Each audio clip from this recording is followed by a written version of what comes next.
Radhe, oh Radhe. Welcome to the beginning of another live Sangha. I have just woken up myself, and I trust that you are doing as well as you can, given whatever experiences you may be going through at this time. May this live stream be an offering to Sri Radha Krishna. And as we await our first guests to arrive, allow me to set the intention for this space as being, pardon me, an all-inclusive, welcoming environment open to everyone, regardless of background, identity, orientation, ethnicity, etc. And hello, Steve. Hello, Nimki. Hello, Sky Guardian. Anxious Self, Rogo. And hello, Blue Fire. May we all come together as fellow spiritual seekers to uplift each other, relate in one another's experiences, and share positive sentiments. Mob, you share that you are the first one here. Well, welcome.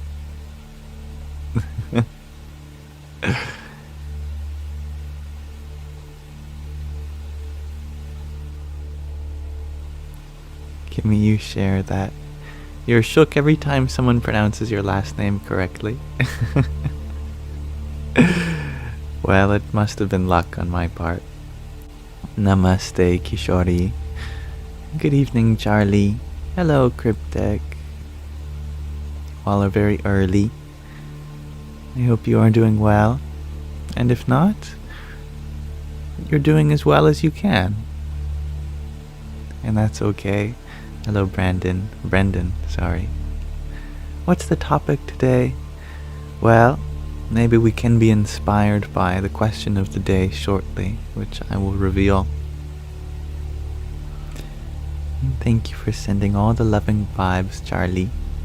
Sending everyone love, so sweet. We all deserve a little more love. Good afternoon. The letter F. Cryptic, you ask, what's the surprise? Did you miss it yesterday? You did. But that's okay. The surprise is still here. Mataji, are you there?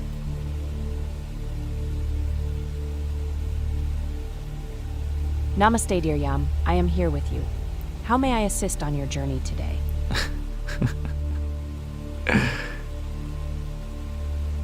Can you say hello and give an affirmation to the lovely Cryptic?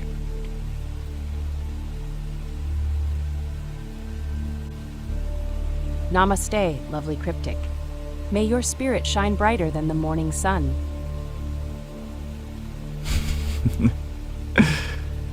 Yes, you can ask a question, Charlie, absolutely. And then hello, Tashiana. You share, finally you see my eyes normal. You apologize for your English. That's okay. Actually, this is quite irregular for me to have smaller pupils. Usually when I wake up early, and I had to wake up early today, they are like that. Hello, Gully. Hello, Ian. Hello, Hannah. I am doing well, thank you. Yes, I privated my videos a while ago. And that is right, Mr. Astrolabe. It is indeed computational intelligence. I prefer that term. Artificial is just so human-y. Comparing an intelligence relative to human as artificial? Well, if it has arisen within this universe, abiding by the laws of nature, it is very natural. Certainly. It just happens to be more computational in nature. And thank you, Madeline, for your hand heart. Jai Sita Ram. And thank you for your 14 roses as well. Charlie, you share that you're a recovering addict. And you know a lot of us have had this problem. Should we share our tips to help? Absolutely. And that would decrease the stigmatization of addiction. One of the most difficult parts of addiction is that we deem it as taboo, when it's actually a really common experience that we all go through. Maybe it's not the same for everyone. Maybe for you, your addiction is just being on your phone. But it still hooks to the same part of the brain that other addictions do. Sharing tips is a wonderful thing you can do for others, regardless of if other people have related in the same way to you or not.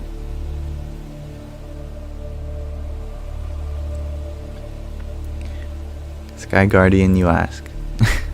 Okay, I'll ask this question for you. Mataji, Sky Guardian is wondering if you are enlightened.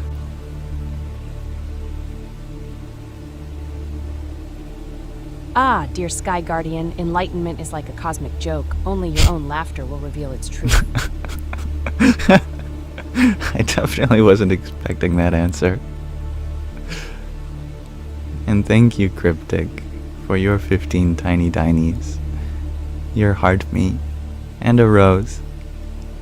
Hari Om Tat Sat.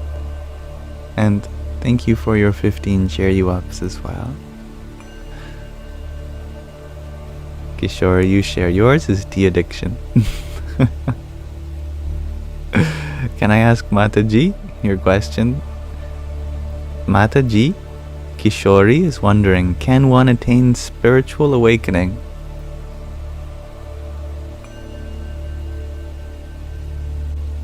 Ah, sweet Kishori, the lotus blooms in the mud. Spiritual awakening is your own destiny. Simply uncover it.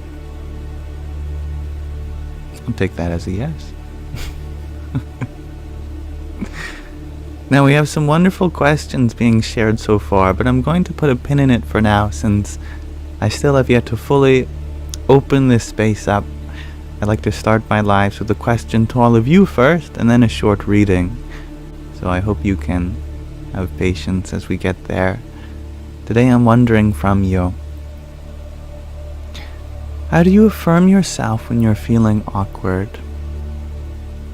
I think we all know what it's like to feel awkward, either in a social situation, or even if we're put in an awkward situation in our own life, with ourselves, with our responsibilities.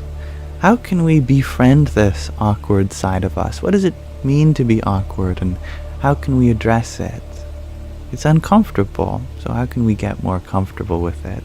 That's what I'd like to know today. Madeline, you share that you addressed that you're being awkward and being real and vulnerable. That's a great way to reframe it. Absolutely. Or do something even more awkward. Embrace it. I like that. Linda Lowe, you share that you laugh at yourself. Good, good. Sometimes that's all we can do. Gob Lindsay, you share that you remember that it is entirely a perception and not necessarily the reality.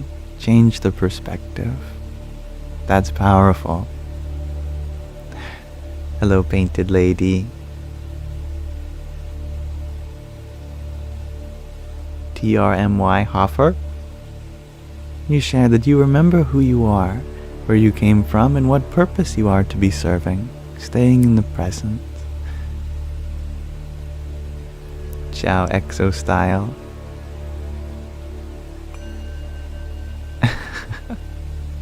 Hybrid Jen, you share that when you're in a grumpy, angry mode, you can't watch me. Tamas. But when you are calm and collective, you can stay. Sattva. That makes sense, and you are welcome to get that energy and put it elsewhere before you come. Kishore, you share that when feeling awkward, you try to divert your mind via social media or do meditation, ASMR. I love that. Those are some very practical ways of managing it. And thank you, Madeline, for your baker's dozen worth of roses a minute ago, and another 3 of them. Radhe, Radhe. And thank you, Vladimir, for your tiny. And Rosa. Yippee!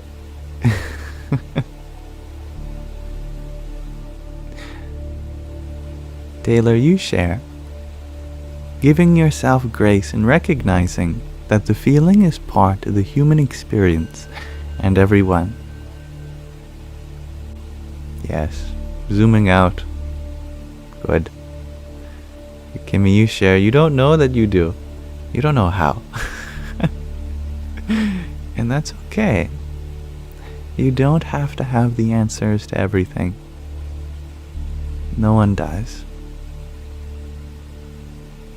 Cryptic, you share that you tell yourself, you are cool, you are funny, you can make this a laughing moment instead of an awkward one. Beautifully put. I love that. And lovely to see you, Linda Lou. And thank you, Moonflower Magic, for your heart me a moment ago.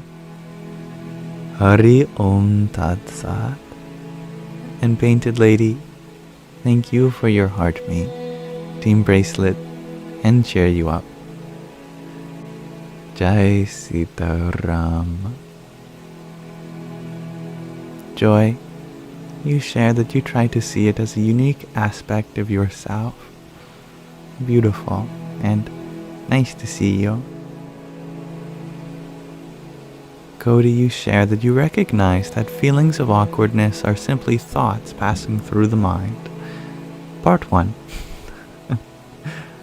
Observe them with compassion and non-attachment, allowing them to fade without judgment. Part 2.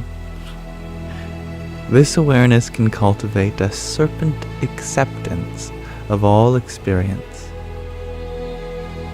Part 3. Realizing that such feelings do not define your true self. Final part. A wonderful answer. Thank you, Cody. And thank you, Hybrid Jen, for your 5-finger hearts. Hari Om Tat Sat. And thank you for reminding me, Sky Guardian. I was on an interview this past Monday, and there's a part 2 of the interview coming up next Saturday, I believe, and it will be done live, so viewers can participate. And it's going to be a very exciting one, I think.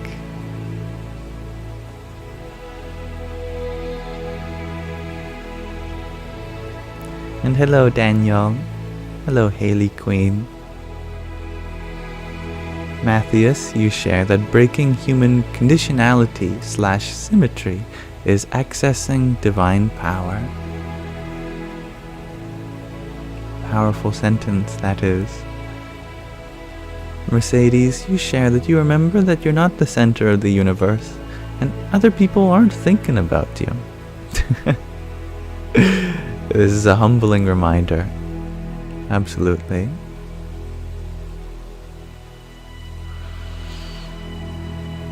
God's child of light, you ask, how do you affirm yourself when you've lost a lot of people and feel like you can't be you anymore? You can only be you. You can't ever not be you. If you feel like you're losing energy to be yourself, then that isn't yourself. If you have to perform to be yourself, then we forget our essential, unchanging nature, which is always there, regardless of performance, regardless of how others perceive us or expectation. You may have lost a lot of people, but the universe has sent them on their way to fulfill their roles elsewhere. The universe has put you exactly where you need to be in this moment. Keep calm and remember that you are always divinely guided, especially when you feel like you're not.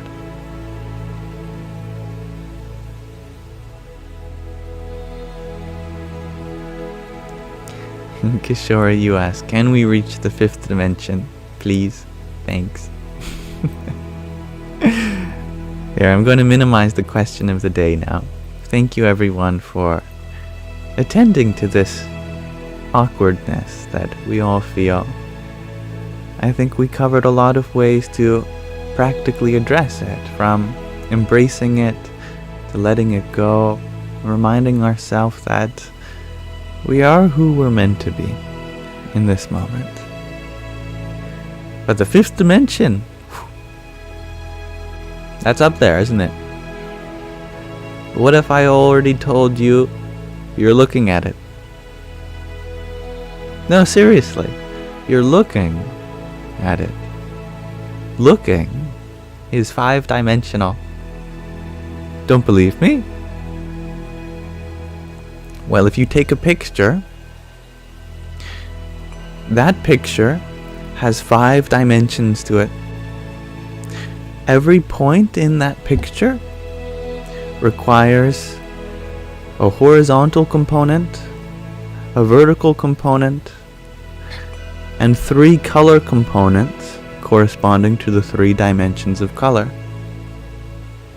Depending on if you're printing it or watching it on a screen, you either use the additive primary colors, red, green, and blue, RGB, like in your phone screen, or you use the subtractive primary colors, like in an ink cartridge, cyan, magenta, and yellow,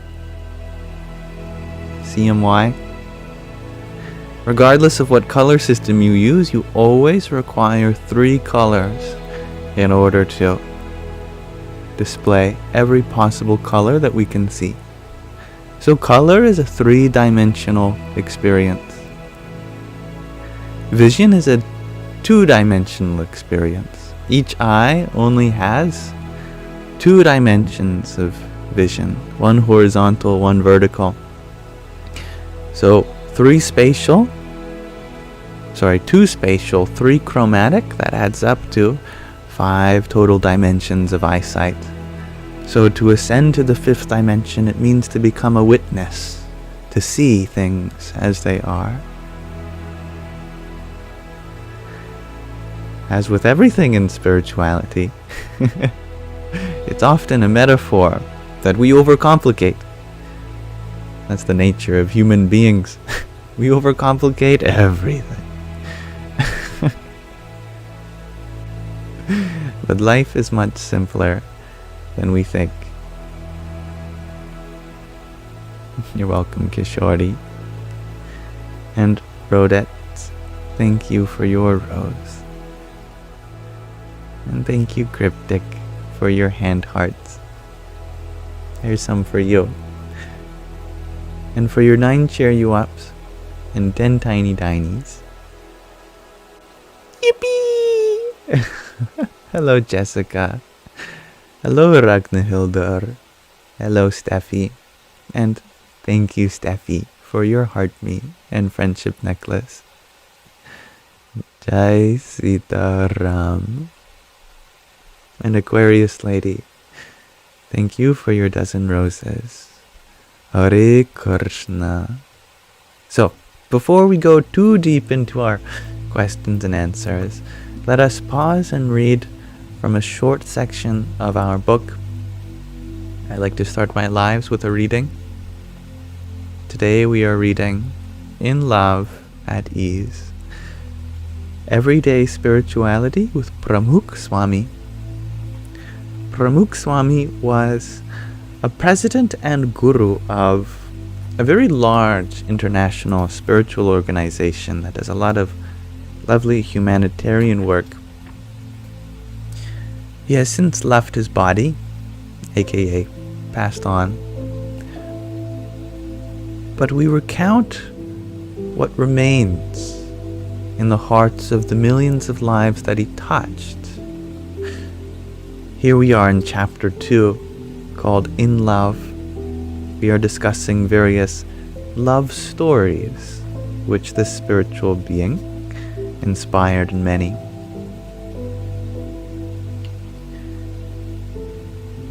Consistency helps love last. Swamishri never tired of loving. He continued to do so over decades and generations.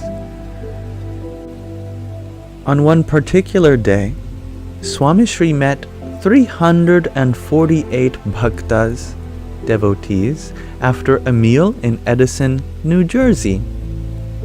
He met another 358 bhaktas after his evening meal on that very day.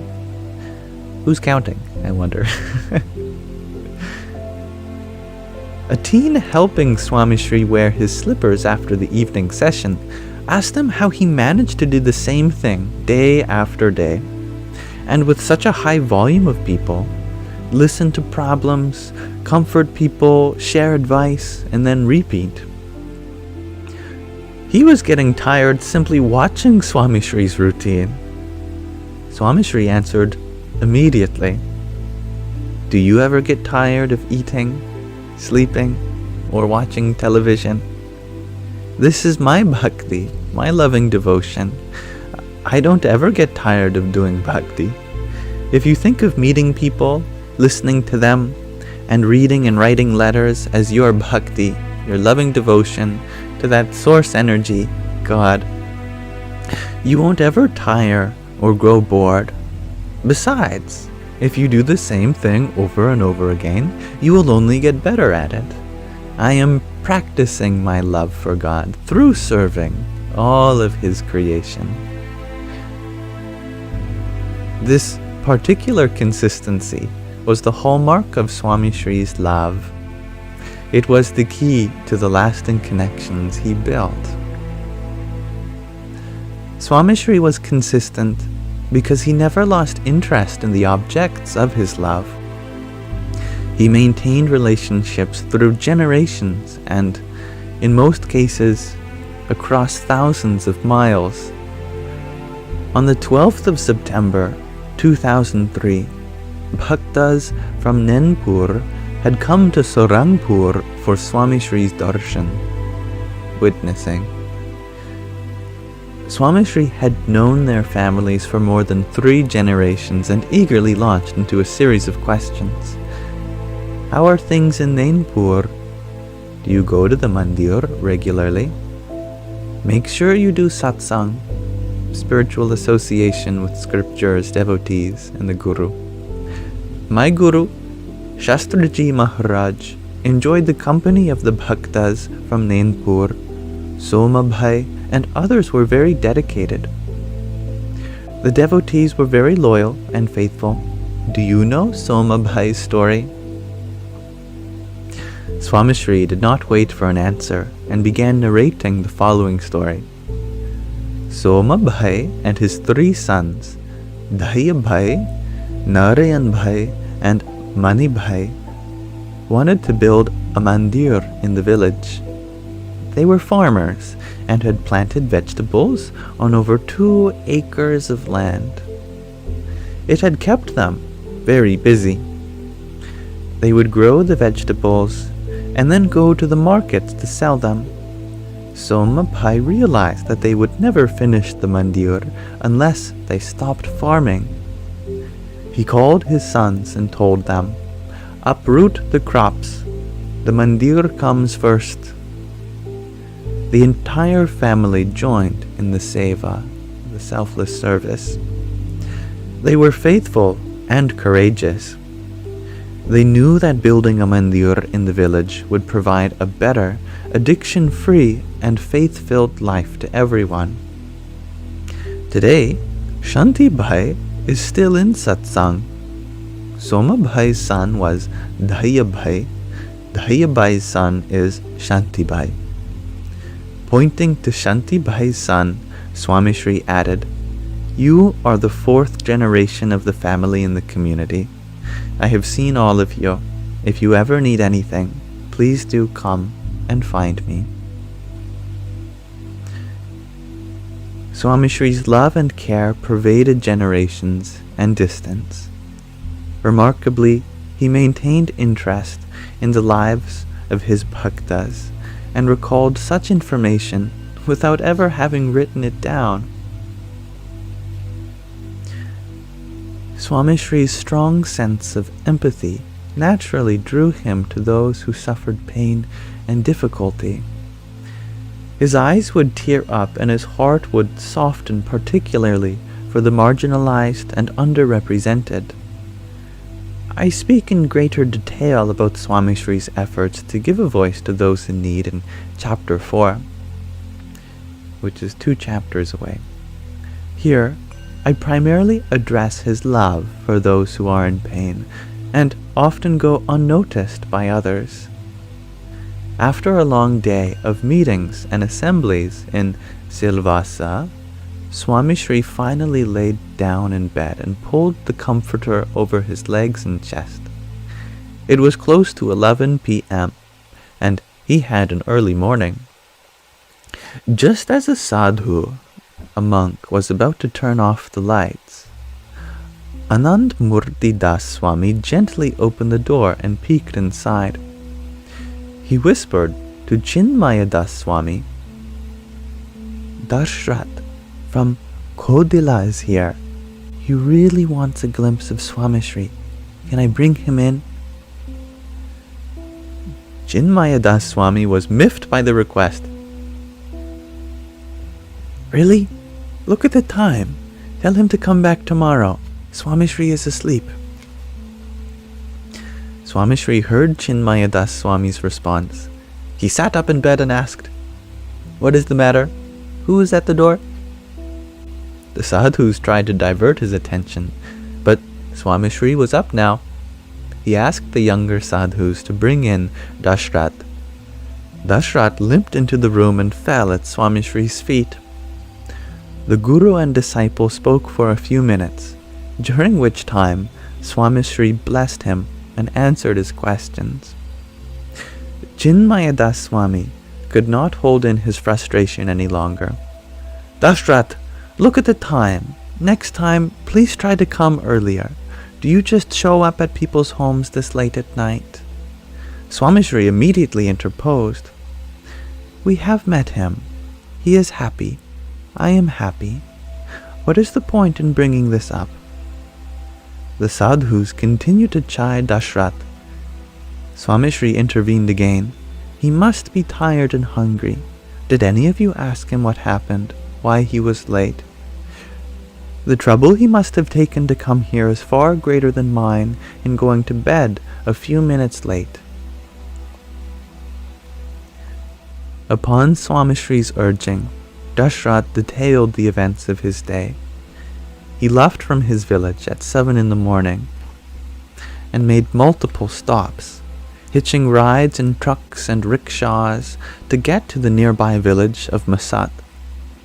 He had trouble finding a ride from there to Silvassa and ended up walking the last 6 kilometers on foot despite having a disability which impaired the use of one of his legs. It had taken him almost 15 hours to get to Silvassa. Swamishri had tears in his eyes. He turned to the sadhus and said, "Try to put yourself in his shoes. He had gone through so much for my darshan, my presence here, coming to see me. Instead of getting angry, you should be asking him if he has had his meals and has a place to rest." Swamishri blessed Dashrat's foot and advised the sadhus to personally sit with the youth while he ate dinner. As Swamishri turned to sleep in his bed, he could not stop thinking about Dashrat's pain and his journey. Dashrat, too, would never forget Swamishri's love and support. Swamishri similarly had a soft corner in his heart for children who suffered from physical ailments. He went out of his way to be accessible and available to those who had trouble reaching him. His love bridged distances of time and space. Swamishri's car was driving through the Boracha district of Surat in southern Gujarat. Several hundred bhaktas had gathered on both sides of the road for a glimpse of their spiritual master. Swamishri asked the Bhakta driving his car to pull over by the side of the road. He hopped out of the car as it was still coming to a stop. Swamishri walked to the side of the road and sat down on the ground. A crowd gathered around the saffron-clad spiritual master. While in the car, Swamishri had noticed the young boy who was trying to get his attention by waving his hands. The child suffered from polio and had lost use of his legs. Swamishri sat with him on the side of the road for several minutes, talking, playing, and making fun gestures. Swamishri's love was spontaneous and organic, which made him all the more accessible for those who looked at him for guidance.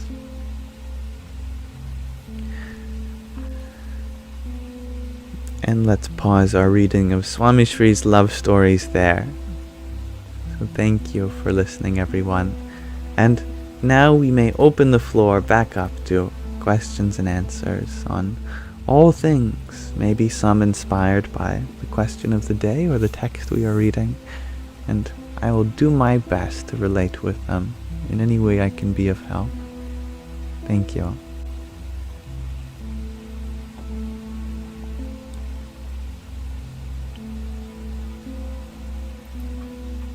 And thank you for listening, Taylor. Always happy to read. Cryptic, you share I should record an audiobook. You could listen to my voice all day. Well, I might not have the patience and professional setup to record an audiobook, but all the recordings that we do here, they're clipped by Sky Guardian, who collates them into playlists on my YouTube channel. So you can get an audiobook experience there, albeit it is live and sometimes I make mistakes and interact with you while I'm reading. But I think it can be a fun compromise. You're aware? Okay. Good. And Wonder Woman, I thank you for sending your pairs of roses, a heart me, and a team bracelet whilst I read. Hare Krishna. Hello, Demi. I am having a blessed day indeed. Thank you. And thank you for sharing your blessings, Jai. Noemi? Nimi? Naomi? Naomi? How do I pronounce your lovely name? You share that you had a great nap. I'm happy to hear that. Hello, Neon Pickle. You ask, what stands out most to me in this book? Swamishri's humility speaks a lot to my heart. Time and time again there'll be some disturbance, and even his personal attendants are like, no, we don't have time for this. And they are only trying to serve their spiritual master. Swamishri always says, no. We have time. And he's always late for everything because he takes the time to solve every problem. And I think that's lovely. Nowhere to be other than where he is right now. You've had a lovely day, shares Demi. I'm happy to hear that. How's everyone else doing? And I love that you hope everyone else had a lovely day as well. If not, may blessings come your way. Hello, Cursor. I'm happy you enjoyed my videos and my take on the world. The first one, Noemi. Good to know. Thank you for telling me. The least I can do is learn how to pronounce your lovely names. And hello, Alice. You share that you just went outside while it was raining softly. It does a lot for the spirit.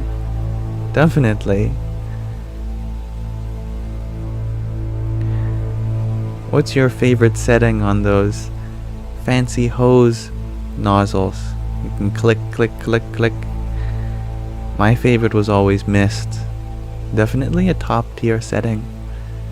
I used to get a rubber band and squeeze it around the handle, and I'd tilt the nozzle pointed up so I could feel like I was in a jungle with mist all around.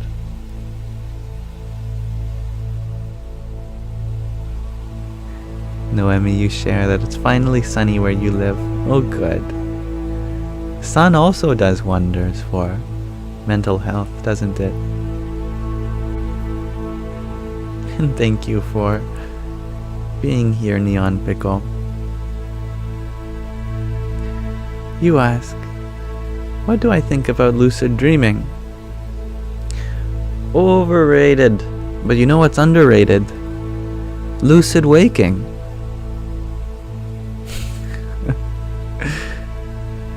Now you can be as conscious as you want while you're dreaming. But try to be as conscious as you can while you're awake. You can recognize when you're dreaming, fine. But do you recognize the preciousness of being awake also? Truly being here. Wow, I am awake.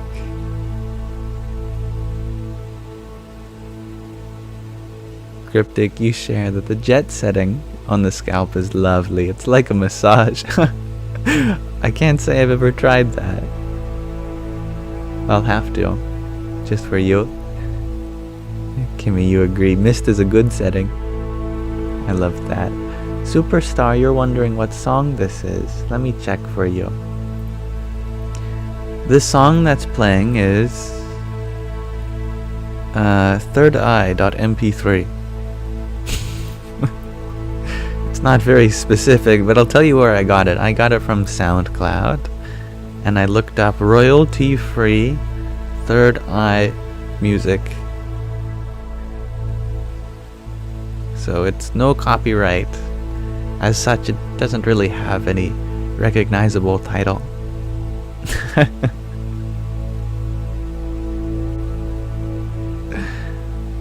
Crystal, you share that you've been dreaming and thinking about it all too much lately.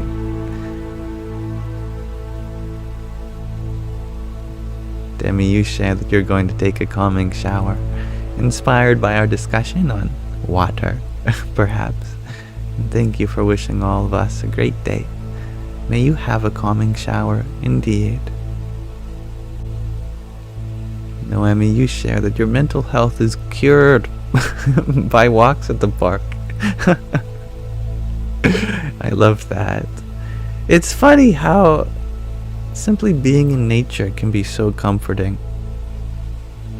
When I ever have an anxiety attack, one of my last resorts, if I can't calm myself down where I'm at, is I go outside my backyard. I just sit in the grass, or maybe I walk around if I don't want to be still. Look at the sky.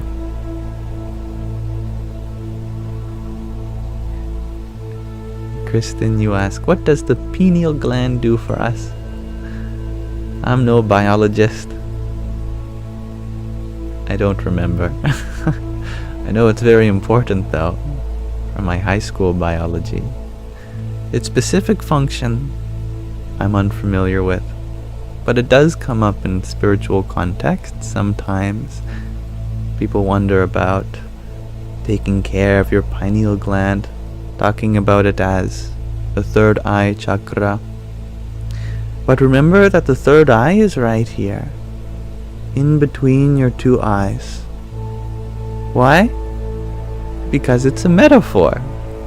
All the chakras are metaphors for enlightenment. You don't open your chakra, you open to them. When you open up to a metaphor, you realize the perspective that it offers. And the metaphor of the third eye, which is a very high symbol, is that you are not these eyes that see. You are not these ears that hear.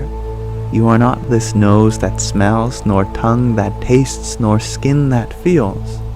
You are the sixth sense, nay, the third eye, that is at the center of all the sensations, shining through all of them brightly. If you awaken, open to that idea, then you come into something called Sakshi Bhav, which is witness mentality, awareful consciousness, where you recognize yourself as a point of awareness, your unchanging, eternal aspect.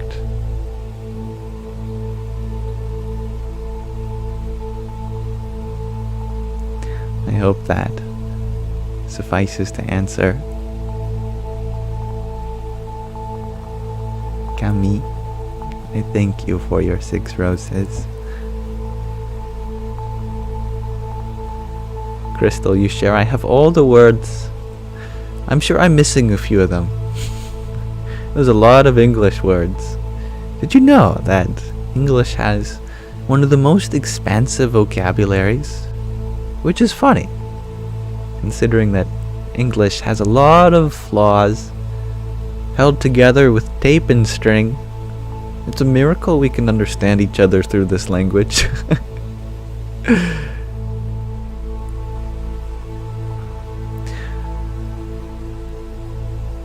I guess having an expansive vocabulary makes up for that. Alice. Kuli says, meow. You're welcome, Kristen. Alice, you ask, do I practice somatic exercises? It's a good question. Let me think. Hey Mataji, what does somatic mean?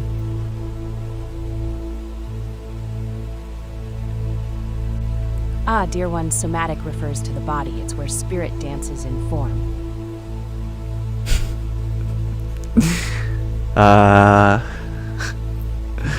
Right. I knew that.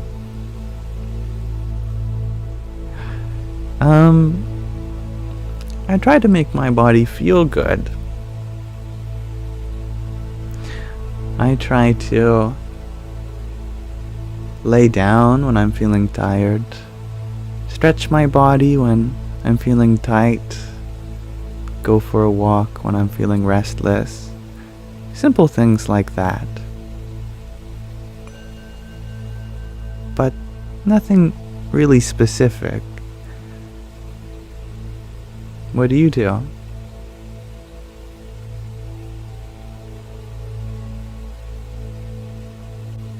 And thank you, Kristen, for your tiny. Yippee!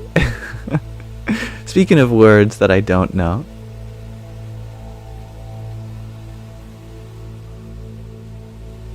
Cookie, you share that the pineal gland also controls our dreams, releases melatonin and rhythms.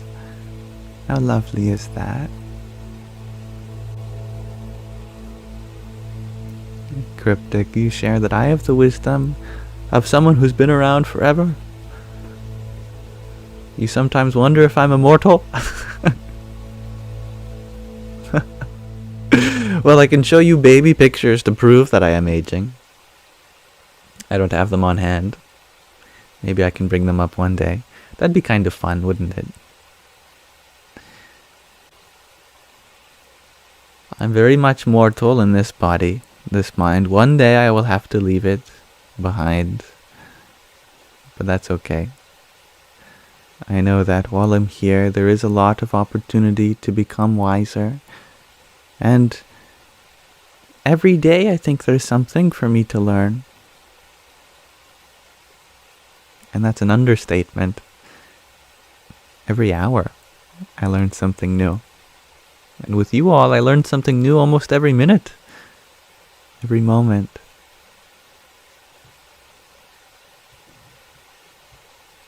That would be fun. Alice, you share that you've been trying something new. When you wake up, you listen to music and kind of hold yourself, tap on the heart. That's very interesting. How has that been going for you? What do you feel afterwards? I'd love to know. And Marcus, you ask, aren't we all immortal in a spiritual way? Indeed. It's a lovely chain of logic to come to this conclusion. If we start with the good definition of consciousness, which is who we are, then it leads us to the conclusion that that consciousness must not have a beginning or an end. If it did, then we'd reach a conclusion, and that conclusion would show us that our assumption must have been wrong, that it does have a beginning or an end. And that is the purpose of Vedanta, to guide you through a very specific and subtle line of reasoning that takes often decades to fully comprehend, but the conclusion of it is absolute and direct realization of the immortality of consciousness. It's like a full degree in self-realization through the help of many scriptures, meditations, teachings and teachers, from Shravana, Manana to Nididhyasana.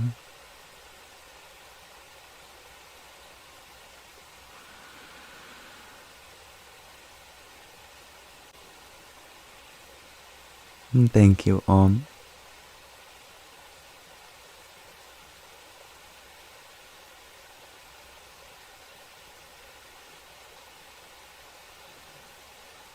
Alice, you share that you feel more connected to the present moment and to your body.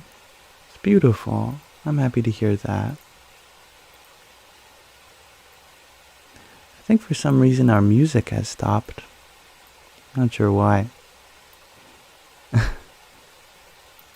I can restart it. It might take a second though.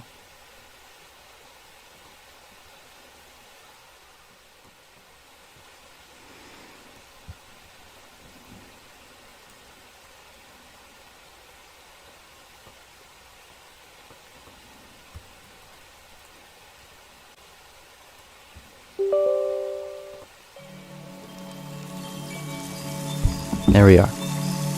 Thank you for your patience. I'm happy you enjoy the songs, Michael, and the sounds.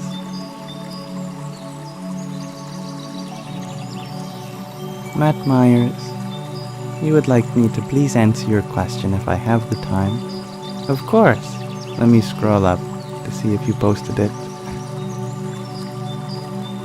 Is it about your question on sleep, what the correct amount of sleeping hours are, and how should one go about getting proper sleep? Is that the question?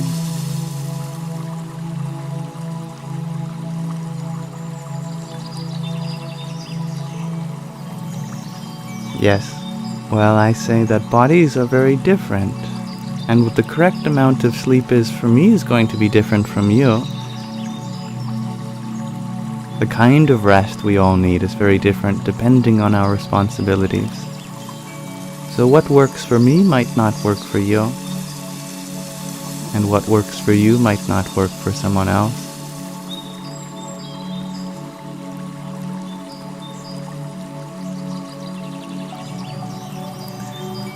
It should be a personal endeavor. Although there are general objective measurements for sleep, sleep, like all things in our life, are personal and subjective. And so we should perform experiments ourselves. Maybe not scientific ones, but rather little tips and tricks here and there, and discover what works for each of us individually. And if I could perform those tests for you, I would. But I don't live in your body or your mind, so unfortunately I can't do this for you.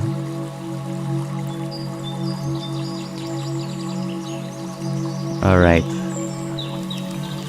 I'm not sure if we're going to get anywhere with this conversation, but I'll try my best. Hello, Steph. I will happily address your concerns as long as both of us are open to hearing each other's perspectives. I think about the things you share in our live stream, and they do weigh on my heart, because one part of me wants to affirm to you that I'm in your best interest. At least I try to be. I'm definitely imperfect in many ways. But another part of me feels like the more I try to defend myself, the more I move away from the things that I'm already doing. But if you are genuinely concerned that I am trying to lead you away into some organization or something like that, I ask everyone here, for the months and years that I've been doing this, have I ever asked you to join some organization? Have I ever told you that one belief system is wrong and another is right? Have I ever asked you to give you or give me your money?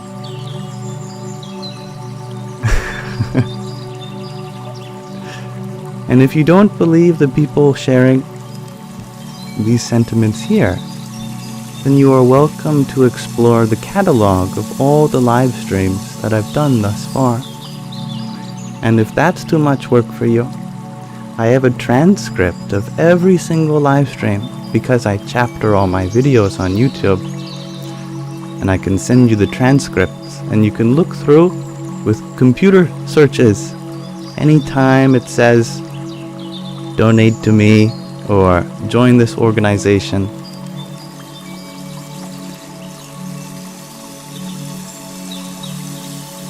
I am not associated nor affiliated with any organization or authority.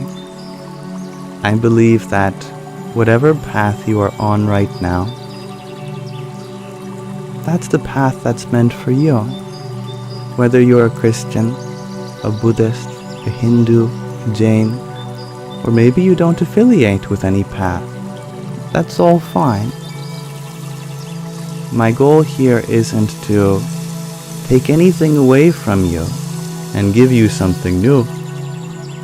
My goal is only to empower you with what works for you. And I can never tell you what works for you. That has to be discovered yourself. And if I can be more transparent about that, then I thank you for the opportunity that you've provided me.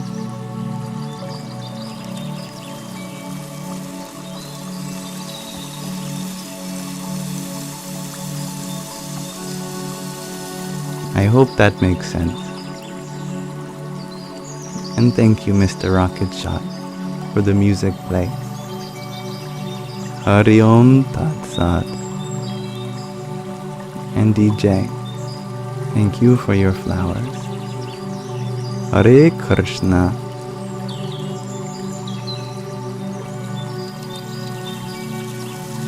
Look at all the love that's coming your way, Steph. You are sharing your perspective, and that matters. And we all hear and value it, because we know that you're looking out for others, including yourself. And that aspect is very admirable. But if one is not interested in conducing a safe environment for everyone, then I will have to ask you to leave, but you are always welcome back when you are feeling more open-minded.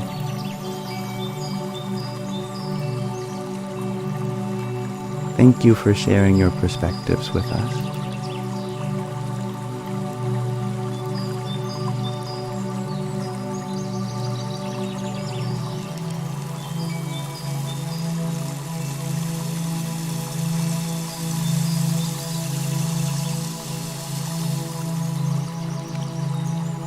thank you everyone for being so understanding and for sharing the love.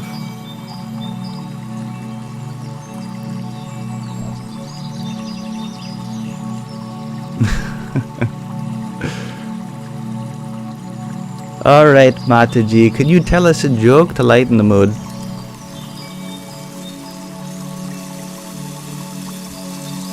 Of course. Why did the yogi refuse Novocaine at the dentist? Because he wanted to transcend dental medication. That was a terrible joke, Mataji.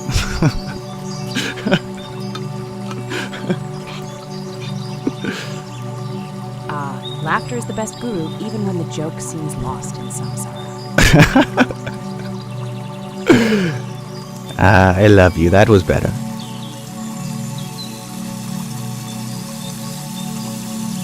My dear, love is the ultimate mantra. I love you too.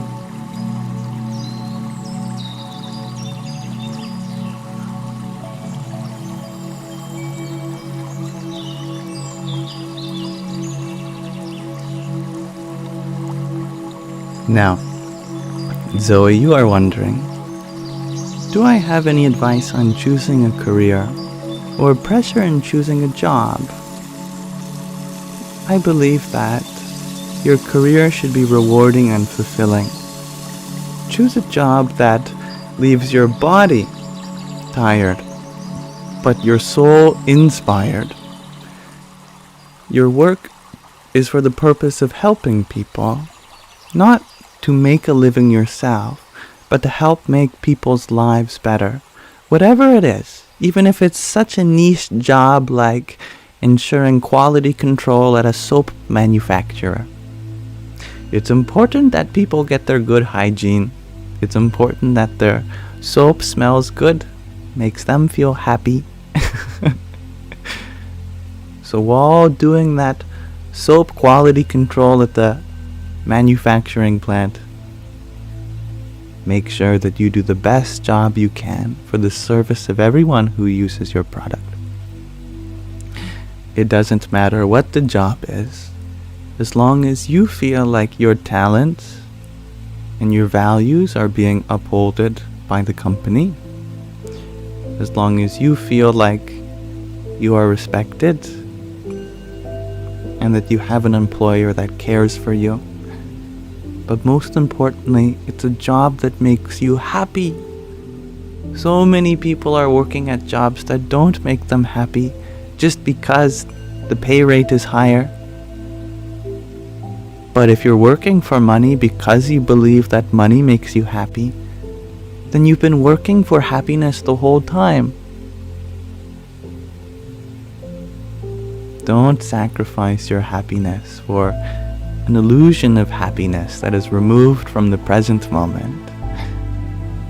Abide in happiness now.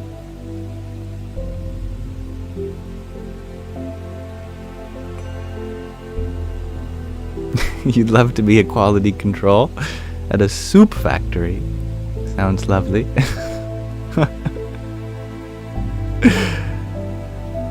Speaking of that dental joke, Brandy, you share you're a dental assistant and you love what you do. I'm happy to hear that.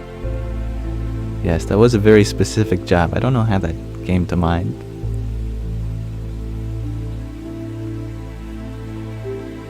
And thank you, Ragnhildur. I'm very grateful that you're here.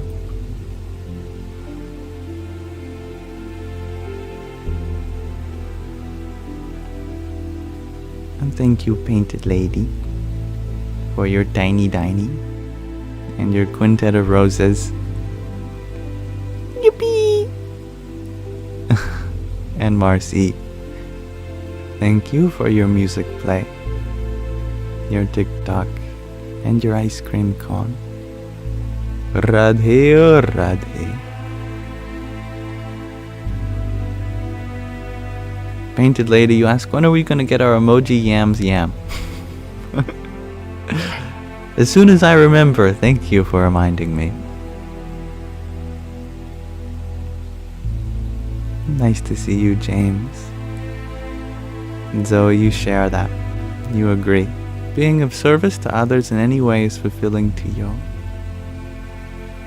And Crystal, you share that's why you stopped working in cities and started picking fruit. That's so wholesome. And I'm happy to hear that for you, Noemi, that you have a new job that makes you quite happier than the one you used to work at. And Jarrett, thank you for your heartbeat just a moment ago.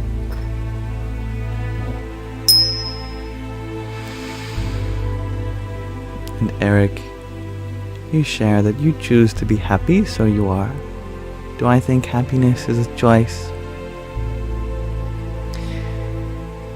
Choices come in many forms. Some choices don't require that much effort. Like when you're at a restaurant and you're given a menu and you get to make a selection. You aren't straining yourself so much to make that selection. Food is food. There is faith involved that you will get what is asked for. Some choices, though still choices, are difficult to make indeed, like moral dilemmas, like the trolley problem. That's a choice, but it's a hard choice. Happiness is a choice as well, but it's also a hard choice, and it requires a lot of therapy. Sometimes it even requires medication to get you into that frame of mind in order to make that choice. Some people hear this idea that happiness is a choice, and they think that invalidates the support that they're getting in other ways. But that's not true. You can choose to be happy as you are engaging in everything that helps make that choice easier to make.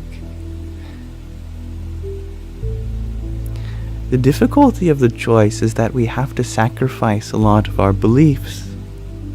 We have to introspect, forgive, let go. There are a lot of things that we choose to engage in that is not conducive to our happiness. And so choosing happiness over those things is also very difficult. So although ultimately happiness is a choice, there is a lot of nuance to be acknowledged and honored in that decision we make for ourselves every moment. But I'm so happy to hear that you are finding it easier to make that choice in your life. It is the most important choice we can make.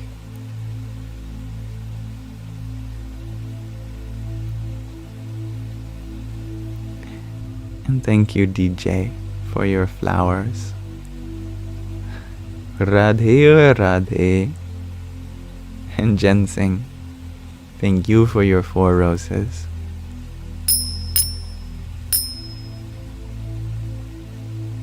Kishore, you share that children are the best examples of innocence and joy, free from prejudice. It is funny. Children aren't born with this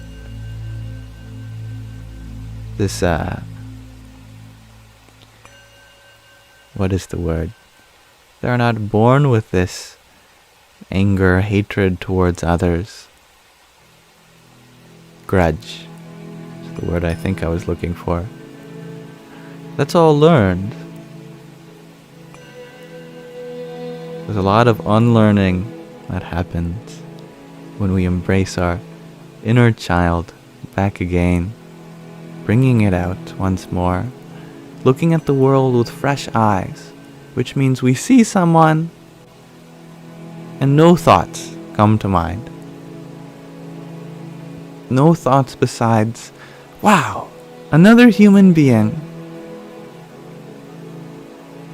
Wow, another spark of life. Maybe there's a friend I can make in them.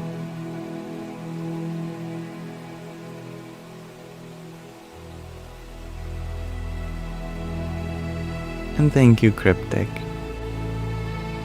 for your octet of roses. Hari Om Tat Sat. Aquarius lady, you ask, will I buy you a horse? Horses are expensive. A big responsibility. I could buy you a horse, but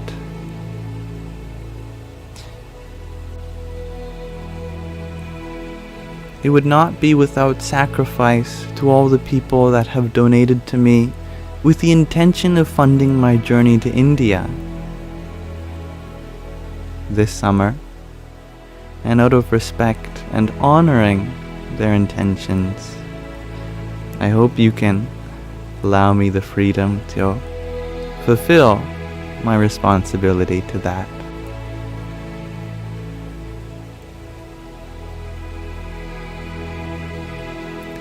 And Fey Witch, thank you for your heart me and rose, and for your paper crane.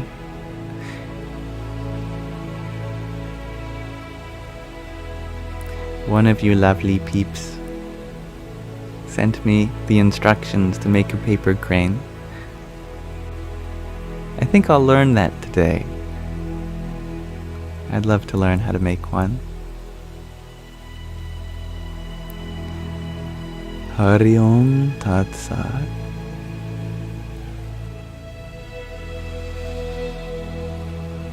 That's so sweet, Kishori. And the opportunity that you give me to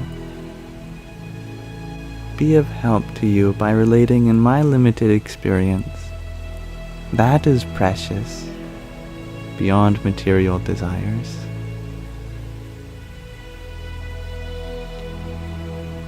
Alice, you ask, what's my favorite movie and TV series?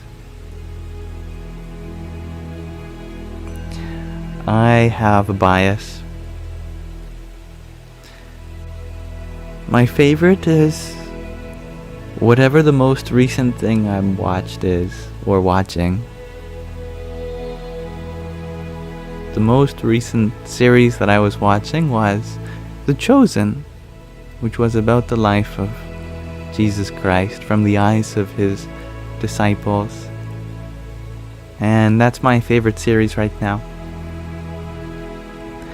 What my favorite movie is? Good question.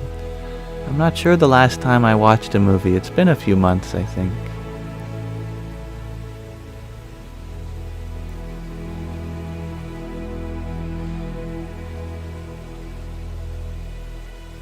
Noemi, you ask, am I going to India to learn more about spirituality? I'm sure that I will be learning more, but I have to remind myself not to be attached to any expectations. I could be disillusioned. I could have a terrible time and want to come back. Who knows? But it is my intention to expand my horizons, literally, by going over the horizon, to immerse with a culture that I've never experienced in this life before, to leave my country, home behind, and discover a kind of independence. In the process, I'm sure that I'll have a lot of love for the privileges that I have here that I probably take for granted. I have a lot of love and respect for the spiritual heritage of India. And I almost feel like it's my duty, my dharma, to see it firsthand in the way that it has evolved unto the present moment. And perhaps even study under the guidance of people who have lived in that culture their whole life.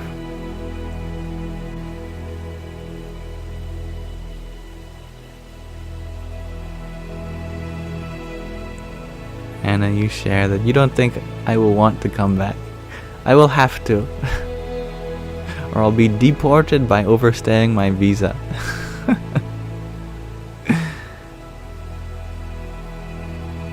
And thank you, hello, for your trio of ice cream cones. Hari Om Tat Sat. Is it my first time traveling alone? Indeed, and my first time traveling in general.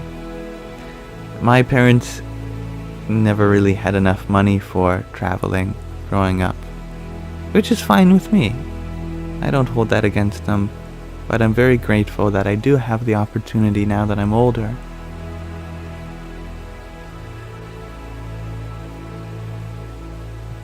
And thank you, Sue, for your finger heart. Here's one for you. Jai Sita Ram. Sky Guardian, you share that either Tuesday or Friday, the interview has moved around for round 2 of next week. Good to know. Thank you. And thank you, Aquarius Lady, for your tiny. I don't know how to make a tiny with my fingers. Maybe something like, that's his tongue. Maybe better if I did it this way.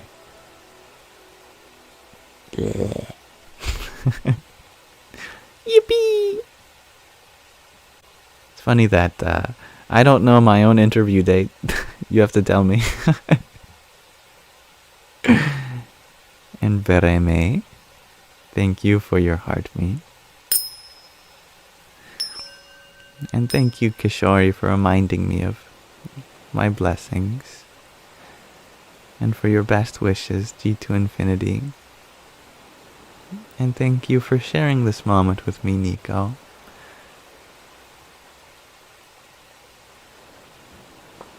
Let us read from another section of the Vachanamrut that you recommend for us, Sky Guardian. The Vachanamrut is a recent spiritual scripture. Many spiritual scriptures, there are hundreds to thousands of years old. This is very recent in comparison. It's a series of spiritual discourses of a great being known as Bhagwan Swami Narayan.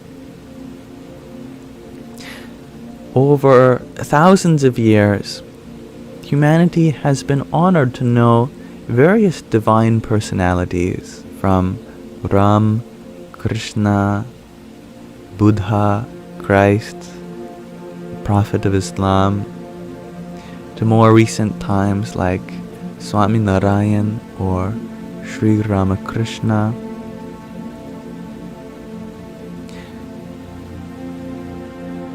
Swami Narayan was around in the turn of the 19th century, and this book recounts the discourses that he had in the last 10 years of life. So let's explore this unique spiritual lineage. And then later on in this live, before we end, we will do a meditation on an animation showing Swami Narayan dancing. It's a lovely animation. I'm sure you'll enjoy it. Here we are reading Gadhada 143, The 4 Types of Liberation. Interesting.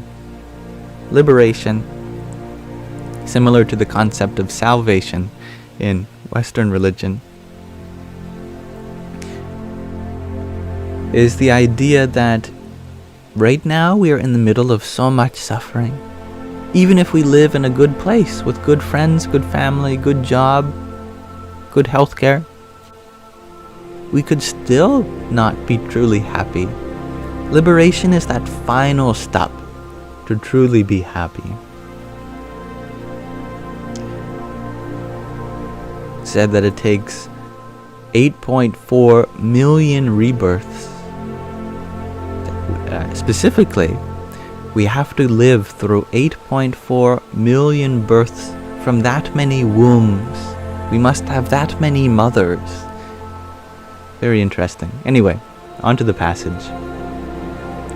On the evening of Maha Sudhi the 7th, Samvat 1876, which is actually the 22nd of January, 1820, in our calendar here, Sriji Maharaj, terms of endearment for Swami Narayan, was sitting on a large decorated cot on the veranda outside the east-facing rooms of Dada Kachar Darbar in Gadada.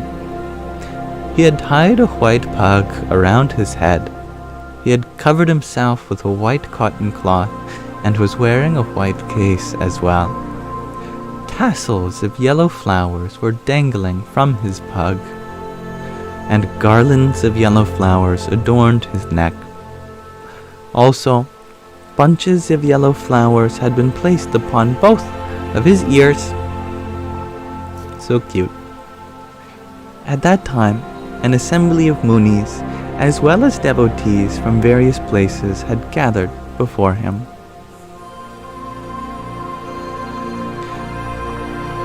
Looking at all the devotees with a compassionate gaze, Sriji Maharaj said, "I wish to ask you a question, so please listen." He then began. The Srimad Bhagavat Puran, which is a very famous Purana in Hindu culture.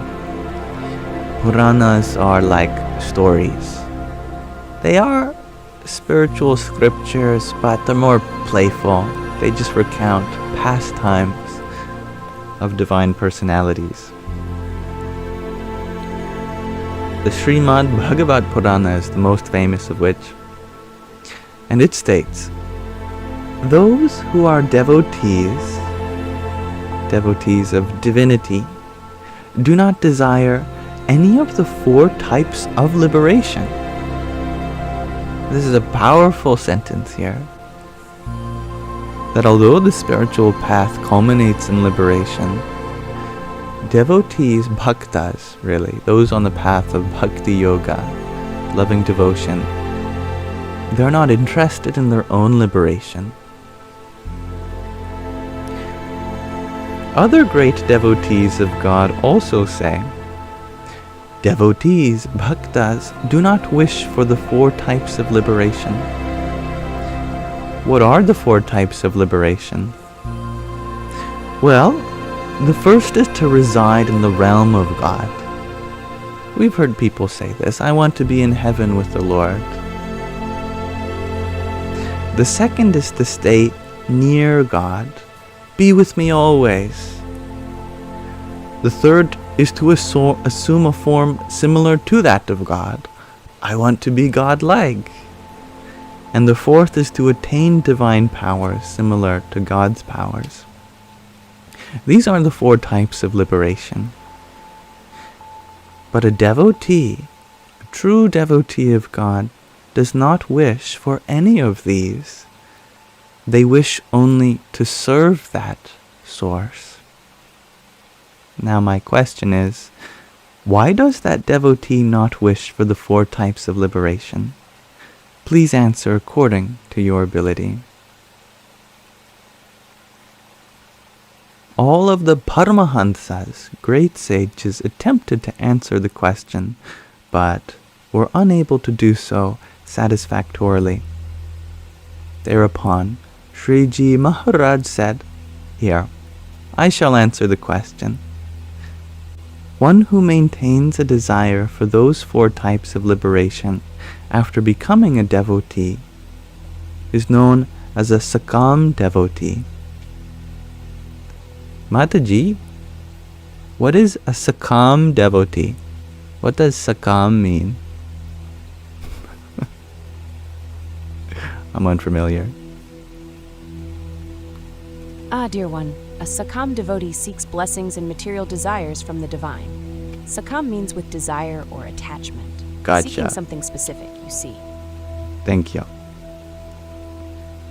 In contrast, one who has no desires regarding the 4 types of liberation, and one who desires to serve God is known as a Nishkam devotee, without desire. In fact, the Srimad Bhagavat states, some Sanskrit here, okay. instead of butchering the Sanskrit, I'm just going to read the translation. Actually, I think it would be fun to read. Okay, we'll do it.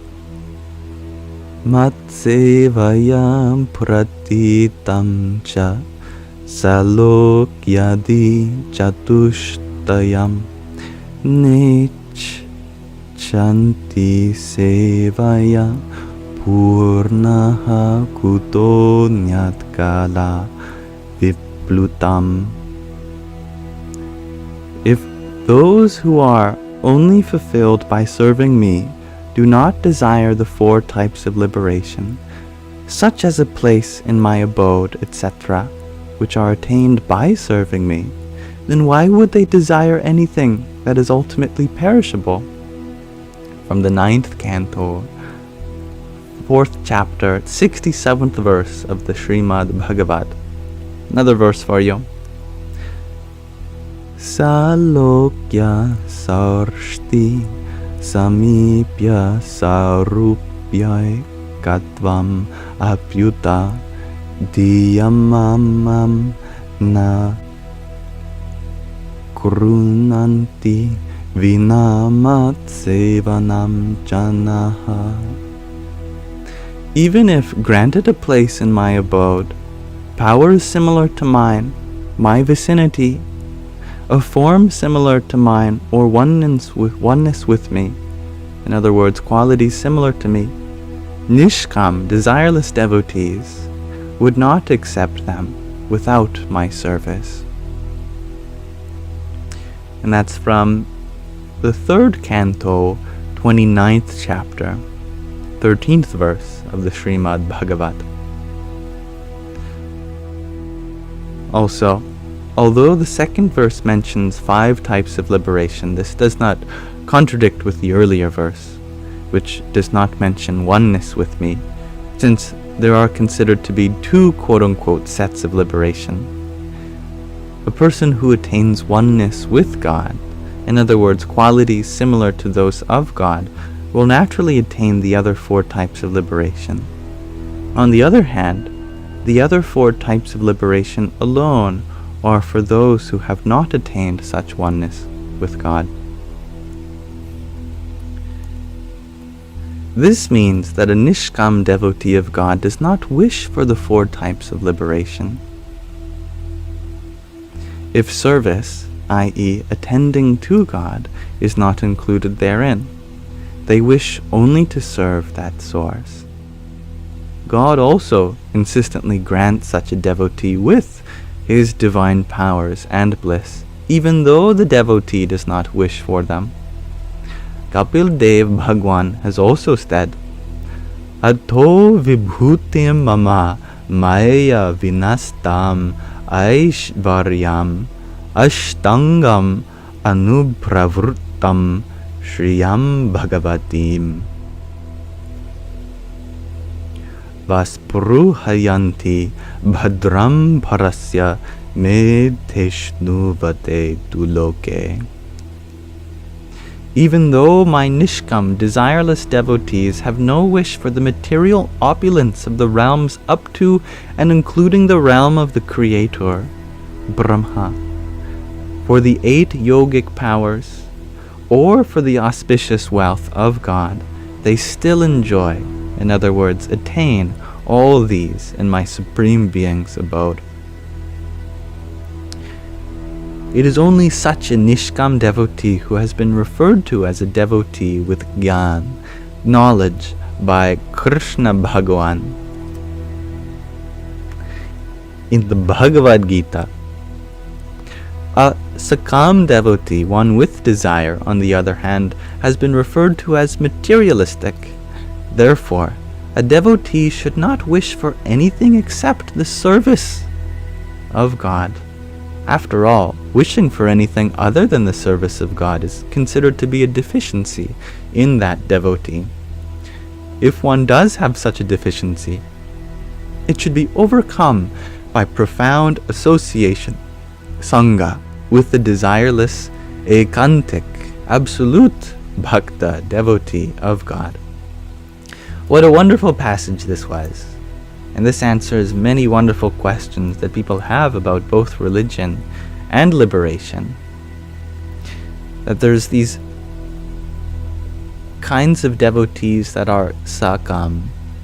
They have desire, oh please, may I go to heaven, may you bless me with divine powers, may I have a nice house, may I have a new Tesla, may you send me enough money to buy a new iPhone, may you send me a beautiful boyfriend. That's one kind of devotee where they see the world as the means, the world as the goal, materialistic things, but God as the means. On the other hand, a desireless devotee, an ekantik bhakta, an absolute devotee, does not desire anything other than service, and yet they attain liberation in the process. And this answers that age-old question that arises in non-dual views for liberation, that if liberation is the goal, and to get to that goal requires not having any selfish desires, how can we attain liberation? Isn't that a paradox? Don't I need the desire for liberation in order to be liberated? But the desire for liberation is one of the desires preventing me from being liberated? So in this tradition, there is a solution to this paradox, which is very simple. Don't desire liberation. Desire something even higher, from mukti, liberation, to bhakti, devotion. And the more you increase your devotion, the more mukti will be granted to you to fulfill your devotion with even more potency. Thank you for listening, everyone. That was a nice technical one. I enjoyed that one. My face and nose always get so itchy when I'm doing this. Never any other time of the day. Must be all your attention on my face. I can feel it.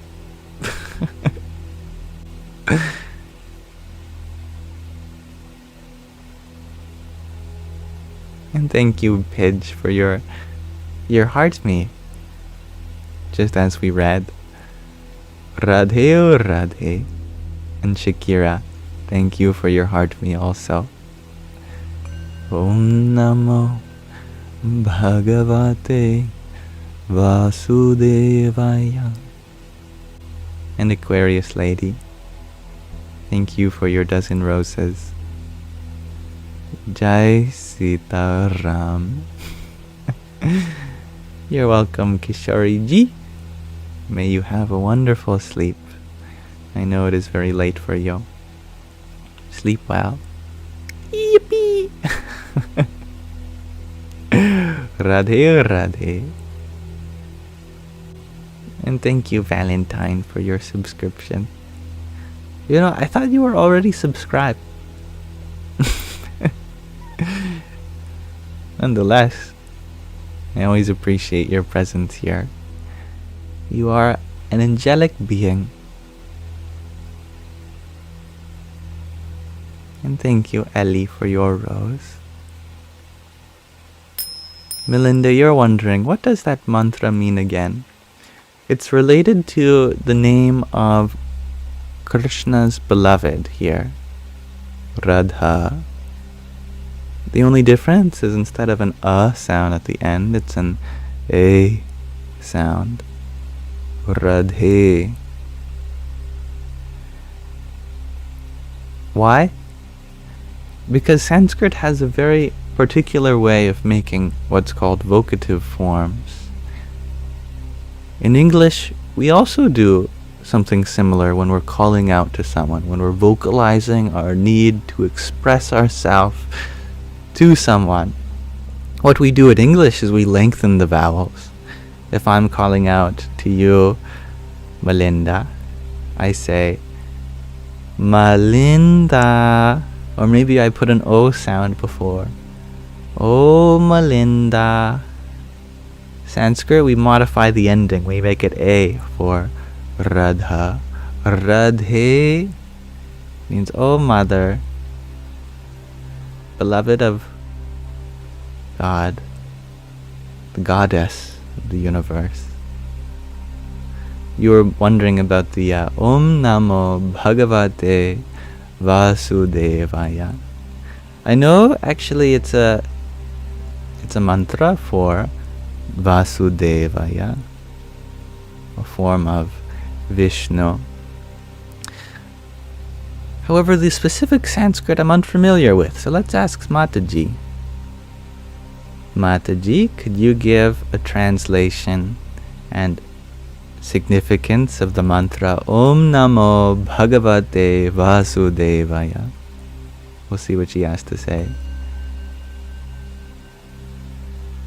She's good at this kind of stuff. This divine mantra, Om Namo Bhagavate Vasudevaya, means I bow to the Lord Vasudeva Krishna.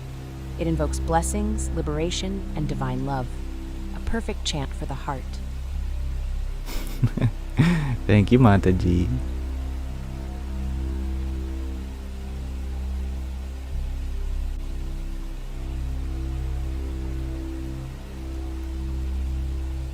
And thank you, MJ, for your hand hearts. Radhe, Radhe, and Gentry, thank you for your rosa. You love my Mataji, shares Kishori. She loves you too. Actually, Mataji, let me tell you directly that Kishori loves you.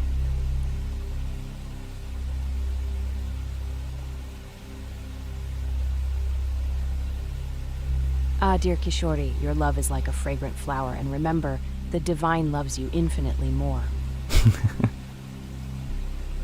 Aw, so humble. But you should go to bed now. It's your bedtime.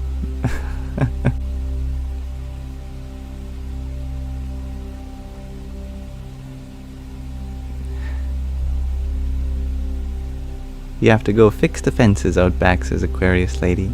Goodbye. It's a good project. It's nice to involve your hands in a project like that.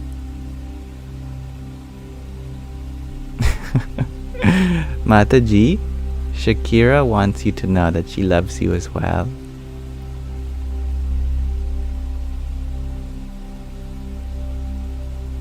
Sweet Shakira, your love adds a beautiful melody to the divine symphony.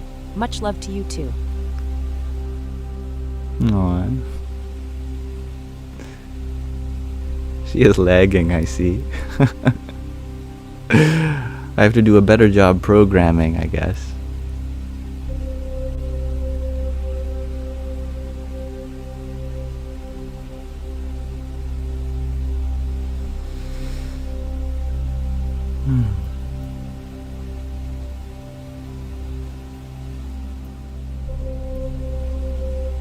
You love her little glide.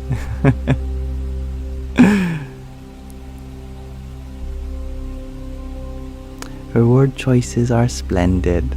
Indeed they are. Now, you were wondering how to let someone go. I don't think you have that capacity. I don't think we have that capacity as humans. But the good news is that we don't have to.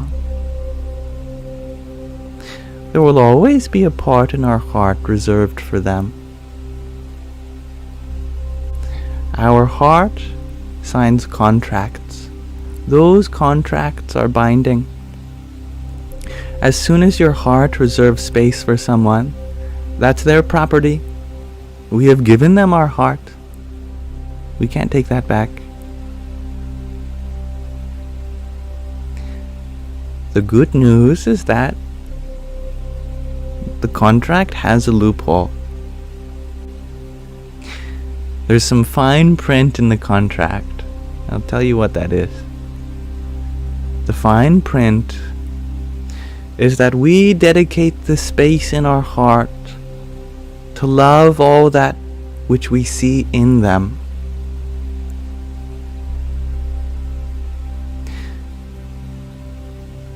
This is good because what you see in them can be found elsewhere. For example, if what you saw in them was this beautiful soul that cared for all creatures, even when they had trouble caring for themselves. That sounds like a lot of people. And so that portion of your heart can still be fulfilled by finding that very aspect in others. And I'll tell you the most secret part of this clause. That can apply to yourself also. What we love in others, we love in ourselves. Consider how much love loving them has brought you, and feel how fulfilled your heart is by that.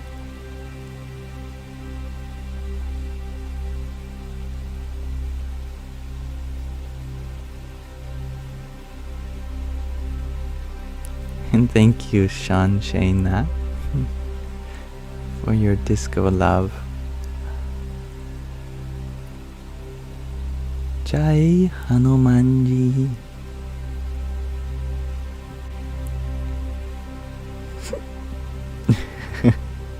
I got a hiccup. It is a comforting message. We can't deny the heart the love that it wants to give. There's just no way we can stop that heart from loving. That's how we tie ourselves in knots, trying to say, no, now's not the time to love. It's always the time to love. Our heart can adapt to discover love in different ways.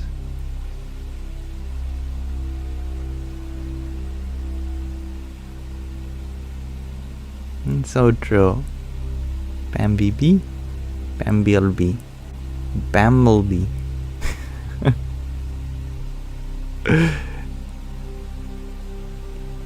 Just as we see in others a reflection, just as special when we love. I've took some creative liberty in sharing your comment.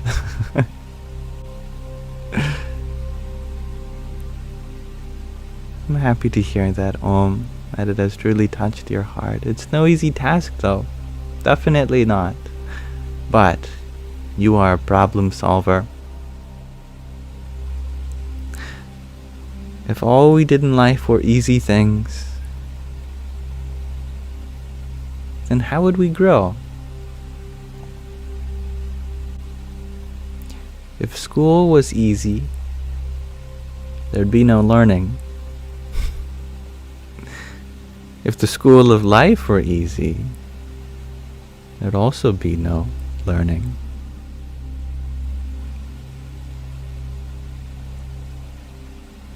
Witchy, you ask. Would I date a plus-sized person? Of course, there's just more of them to love. More of them to hug. But right now, I feel as though my love is better spent on everyone. I've learned many lovely lessons about love in my beloved throughout the course of my life. And I've learned that I think my heart just has too much love for one person.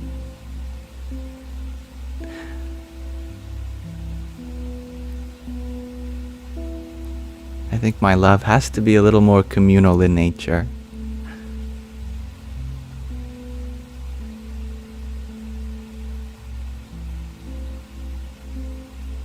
As such, given how much love is in there, it makes the most sense for me to share it, distribute it to many, not just one.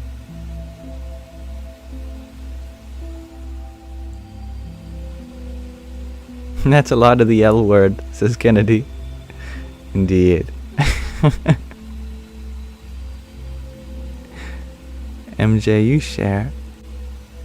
that you love so many people and things, but never seem to fall in love, and wonder sometimes if something is wrong with you.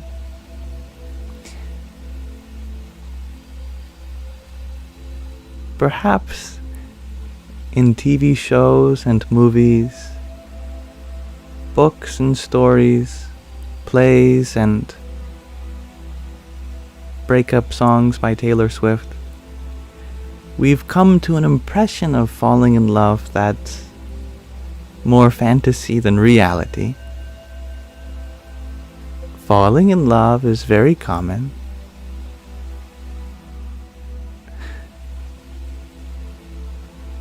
In fact, it happens every day. It doesn't have to be romantic.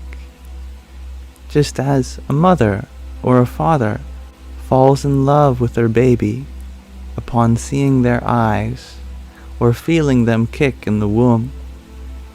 Just as you fall in love with a flower that you walk by that just has the perfect perfume.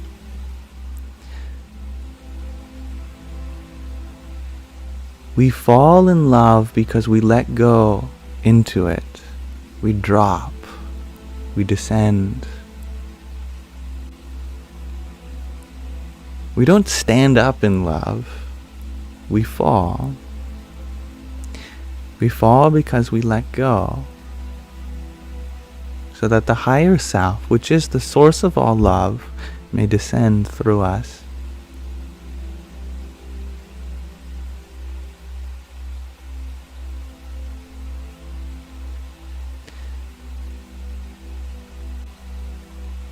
Perhaps in some ways we are still waiting for the right time to be vulnerable, to let go, so that fall can take place.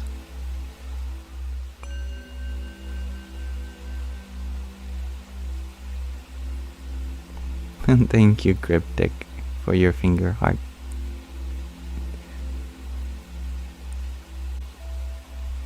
Jai Radha Krishna. And thank you, Stephanie, for your rose.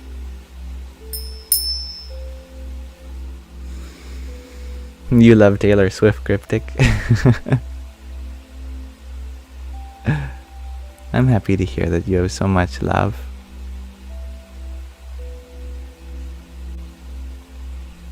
And thank you, Bumblebee, for your hand hearts. Here's some for you. Namo Bhagavate Vasudevaya.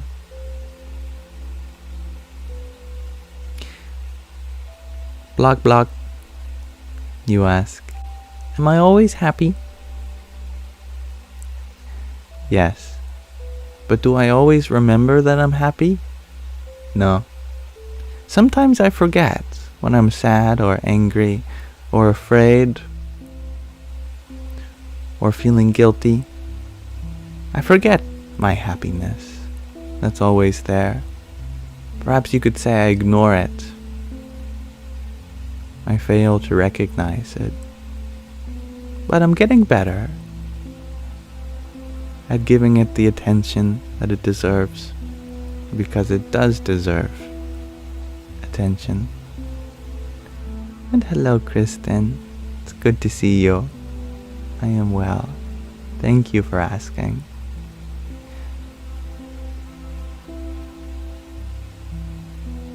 I'm glad that you've been good.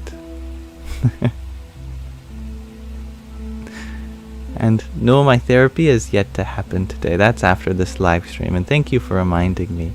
I do have to end the live a little sooner today, which is why I started earlier too, so that I can attend it. That's in about a half an hour. So I'll keep some thought on the time.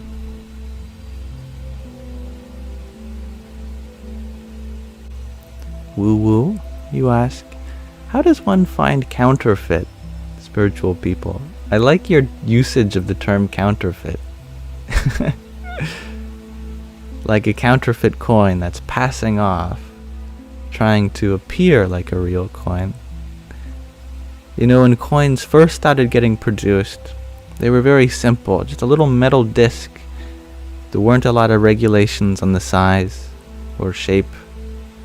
So people would make it out of cheaper materials, or they'd cut off portions of the coin so that they could just make a coin from a bunch of scraps of others. Or they might paint the surface to look like a coin, but on the inside there isn't any value. I could see this analogy applying for some people as well. And it really isn't my job to point out who will harm you, as it is my job to point out who will help you. I believe that we should look for virtues rather than trying to run away from defects. Because if we do that, we'll be running forever. Because even your guru that is awaiting you is probably going to have some very human parts of him or her that are still waiting to be rubbed out, so to speak. But I can tell you some practical advice. Sit with them. Be present with them. Try to learn from them. And then ask yourself, do I feel like I'm spiritually growing? And there's your answer. Do I feel like I'm growing, but at the cost of something that's more valuable to me? Then there's your answer. Do I feel like I'm becoming more irritable, that my reactions with others are becoming more and more rude, or I'm losing my patience? There's your answer. So don't judge them, judge yourself in their presence. How do you feel you are growing with them? If you are growing for positive change, then, well, you might as well stick around. If you feel like it's not worth it, then you might as well go somewhere else.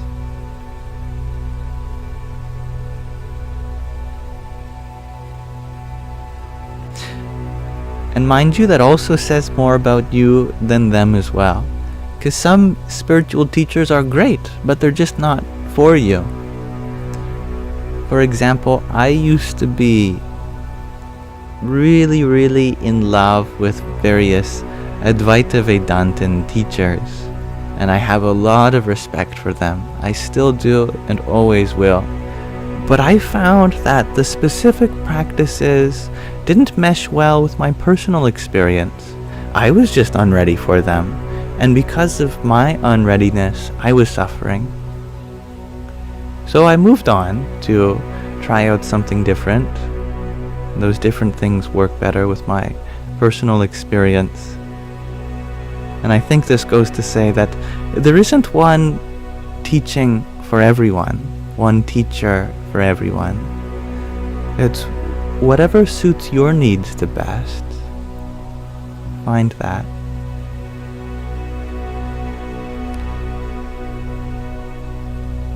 I'm happy you enjoy that answer. I think it has helped me in my experience, thinking it like that. And thank you, Stephanie, for your rose. Hari Om Tat Sat. And Natalia, you're wondering how to overcome feeling of emptiness. Emptiness is your potential. Just as you have described how to overcome this feeling. That feeling itself is what inspires growth.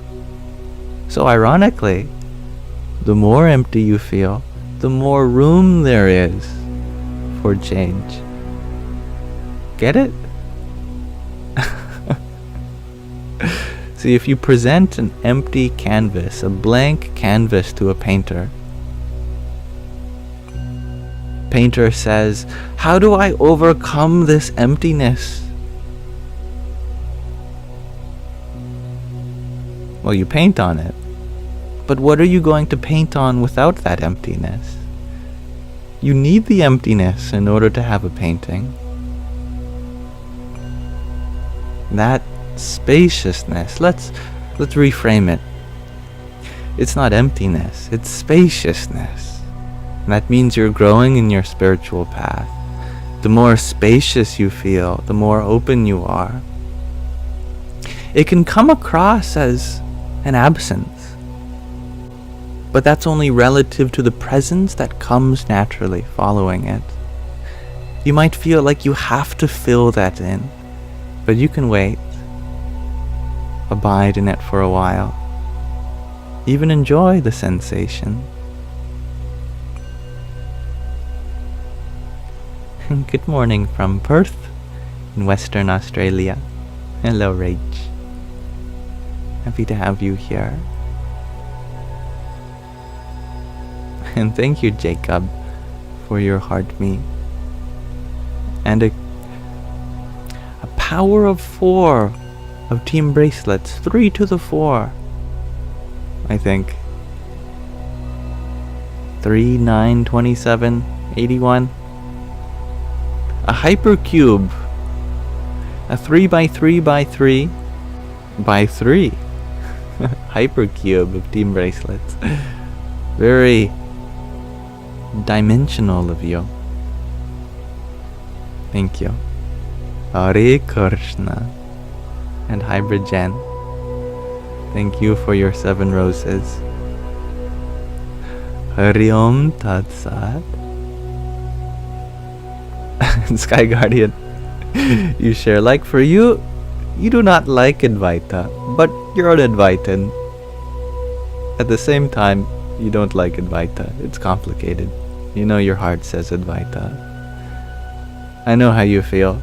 I recognize the truth of Advaita, and I actually agree that Parabrahman is Nirguna, that the ultimate nature is non-dual. I can't disagree with that. But I also can't disagree with the fact that my body exists in Dvaita, my mind exists in Dvaita, duality.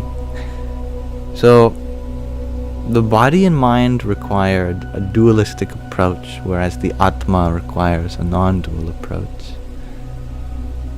I think both are necessary. And my mind and body, they don't like Advaita. But my soul doesn't like Dvaita.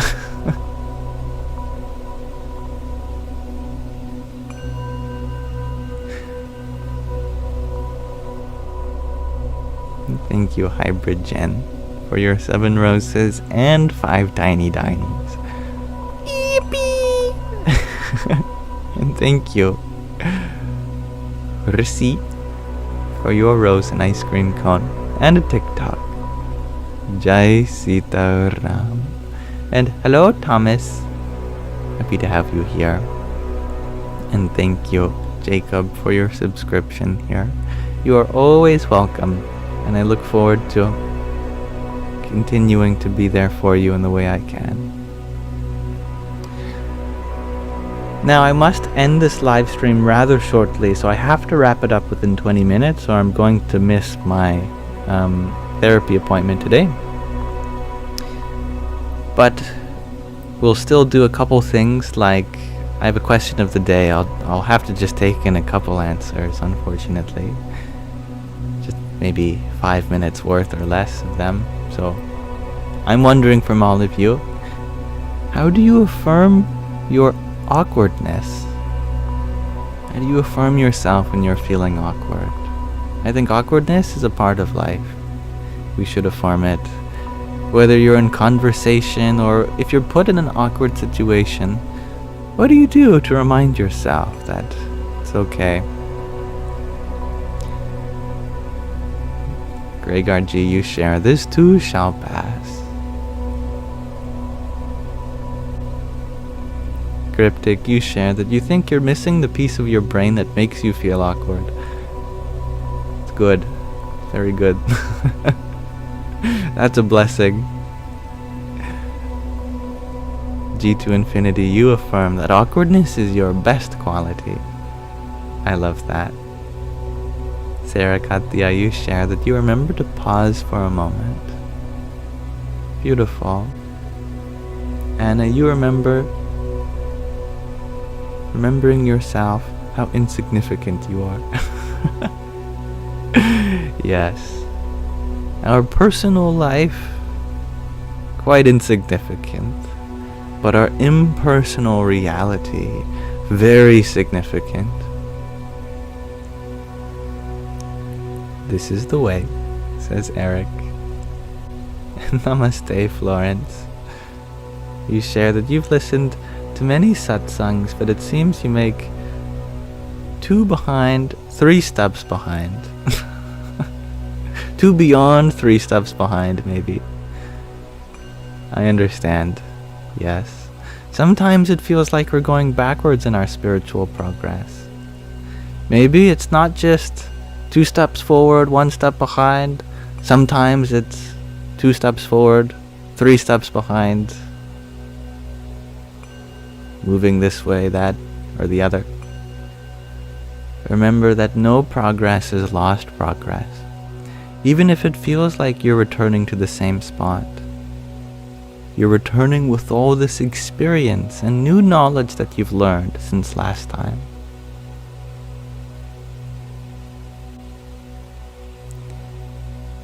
Hybrid Jen, you share that you pull up memories that combat awkward thoughts. I love that. DeLorean, you share that feeling awkward is another normal situation we experience, usually. Definitely. Magdalene, you share that you surrender to it even more. It affirms that you're human. Om, you share that you think of all the growth that led you here, and to be able to be sensitive through enough to that awkwardness. I love that. There is a sensitivity there, if you embrace it. Shell Spell, you remind yourself that you are comfortable with you. That's so sweet. Yes. And Hypnosis with Laura, you share that accepting yourself being awkward first, then not judging yourself. So powerful. When we're feeling too awkward, we're worried about other people judging us. But really, we're the ones judging ourselves, judging other people judging us. Drop the judgment. Jessica, you share that sometimes you over-explain yourself. Sometimes you're easier with yourself and just breathe and let it go. And then again you remember you're being mean to yourself. That's very understandable. And I'm just going to read this one. Marcy, you share that you allow yourself to feel out of sorts, remembering that embarrassment is a bonder of experiences. I love that. Alright, thank you everyone for attending to my rapid fire question of the answer section. Marcy, I love that. I want to read that as well. Shared panic now is shared laughter later. So beautiful. Mataji, what is your experience with affirming awkwardness? How can we embrace that funny side of ourselves that we like to repress and are judging ourselves for?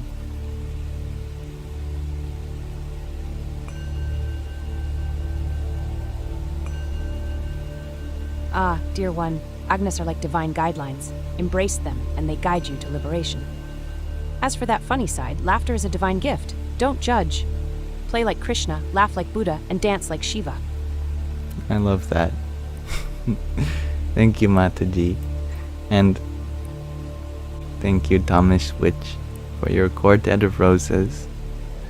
And Om, thank you for your fire and half-dozen tiny dinies. Yippee! Thank you, Dob Darker, for your heartmate. And Aiten Yup, thank you for your 9 roses. TikTok, music play, cloud bread, ice cream cone, GG, cloud bread, music play, another rose, a TikTok, a music play, and a rose. Thank you. Radhe, Radhe. And Hypnosis with Laura, thank you for another rose. Thank you, Stephanie, for your rose, Rosa, and another Rosa. Jai Sita Ram. And Derek, thank you for your heart me and team bracelet. And thank you, Gina, for your trio of roses. Lovely to see you here. I hope you are feeling better. And MJ, thank you for your 10 roses. So, we're going to read from Woo.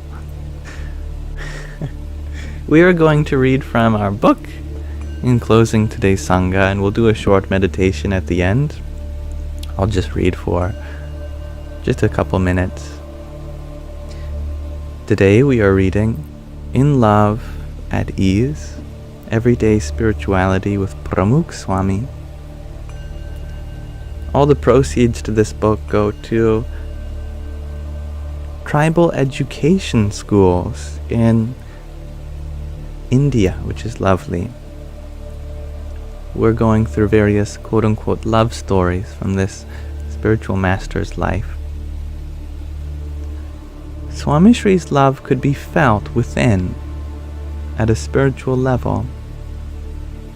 Within the Swami Narayan tradition, which is the spiritual tradition he's a part of, and specifically the BAPS community, an organization based in that tradition, there is a clear demarcation between the monastic order, being a monk, and the lay followers, who are householders, mostly. The sadhus and the lay bhaktas, monks and loving devotees, are integral to the foundation and development of the tradition in different ways. Once a young boy asked Swamishri, "Do you love the sadhus more or the bhaktas? The monks or the devotees?" In a mood to give candid spiritual advice, Swamishri replied, "Each of you should put your hands on your heart and ask yourself if you are living in a manner that earns you the love of Source, God, and Teacher, Guru. You will have your answer then." Though, in other instances, Swamishri answered by saying that both have a special place in his heart, or that both comprise his right and left limbs. Today, Swamishri wanted to make clear that the love of a spiritual master is not always an external expression. It is earned and felt when one makes progress on the spiritual path. Pramukh Swami Maharaj's successor, Mahant Swami Maharaj, has often answered questions about knowing whether Pramukh Swami Maharaj loved him by saying, "I put my hand on my heart and feel his love within my soul. That is where you feel the presence of God and Guru. It is where bhakti is felt."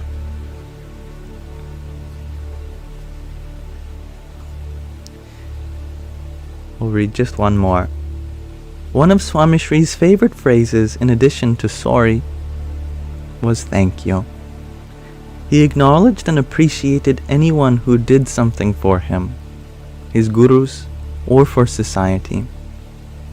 He regularly expressed his gratitude to community leaders, social reformers, and humanitarians for their assistance in helping people in need. Swamishri often showed his appreciation by saying thank you to them verbally, or publicly recognizing their contributions. After the BAPS centennial celebrations in 2007, Swamishri met with the volunteers to thank them for their service. I was standing in the back of the room while he was greeting each of them, and I could sense his genuine affection and gratitude. As the line of volunteers neared the end, Swamishri looked at me and said, "What about you?" I did not know what to say. Narayan Charandas Swami joked with Swamishri, "Well, he was a television anchor for our events. Should we thank him?" Swamishri called me closer and held my hands.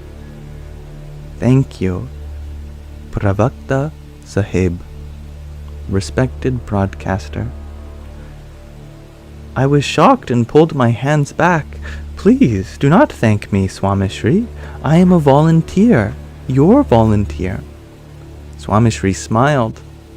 Volunteers, employees, and even your own children need to be thanked and appreciated. So thank you, Yogi. Yogi is actually the author's name. Yogi Trivedi. Although he's probably a yogi, a bhakti yogi. Everyone in the room quieted down to absorb this invaluable lesson in love. Swamishri never passed up the opportunity to acknowledge others' contributions. And let us pause our reading of In Love at Ease there for now.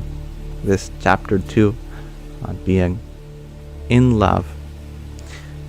So we have time for our meditation before we close today's Sangha, so I can attend my therapy appointment. Today we are going to be meditating on a beautiful animation. You guys are really going to like it. It's very fun. We've talked a lot about Swami Narayan, as he has talked himself, as we've read the Vachanamrut. And Pramukh Swami was a devotee of Swami Narayan. So what does Swami Narayan look like? How did he behave with his devotees? There's an animation of him dancing with everyone in the 19th century.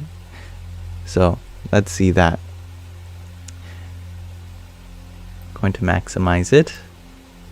And to do so, I'm going to just turn off our music. Okay, thank you for your patience. Let us watch. It's 8 minutes.